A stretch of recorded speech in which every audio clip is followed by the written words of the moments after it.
ဒီနေ့မင်းကသတင်းကောင်းလေးတစ်ခုကိုလာပြီးပြပေးရပါအဲ့ဒါကကြတော့နေ့စဉ်မှာပစ္စည်းတွေအများကြီးဝင်ထားတယ်ဒီမှာဒီလိုပုံစံမျိုးလေး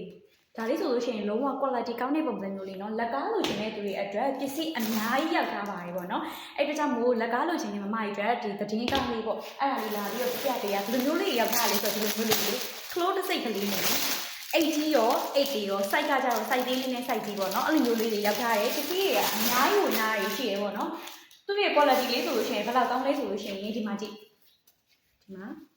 ဒါတခါလေးဒီဗီဒီယိုထဲမှာပြလိုက်မယ်နော်ဒီမှာချင်းနှောင်းလိုပုံစံမျိုးလေးတိလားအဲ့လိုပုံစံမျိုးလေးရောက်ထားတာ close တစ်စိမ့်နဲ့အိတ်ကလေးအရန်လာတယ်လက်လီရောလက်ကားဝယ်ယူလို့ရတယ်ဒါပေမဲ့လက်ကားလိုချင်တဲ့သူတွေအတွက်ပစ္စည်းမြញ្ញရောက်ထားတယ်ဆိုတဲ့အကြောင်းကိုလာပြီးတော့ပြပြပေးရပါဒါလေးကိုလက်ကားမှာချင်တဲ့သူတွေဆိုလို့ရှိရင်တော့မင်းတို့ရဲ့ Lady Smart page messenger နဲ့ TikTok ချက်ပေါက်ကနေပြီးတော့ဒါဆက်သွယ်ဆောင်စမ်းမြင်နိုင်ပါတယ်ရှင့်လက်ကားစီရတက်ရှိရလက်လီစီရတက်ရှိပါတယ်နော်ကဲလက်ကားလိုချင်တဲ့သူတွေရှိရဆိုလို့ရှိရင်တော့ Lady Smart ရဲ့ page messenger မှာပဲဖြစ်ဖြစ် TikTok ချက်ပေါက်မှာပဲဖြစ်ဆက်သွယ်မှာယူအားပေးလို့ရပါတယ်ရှင့်အသေးစိတ်လေးဆောင်စမ်းမြင်နိုင်ပါတယ်နော်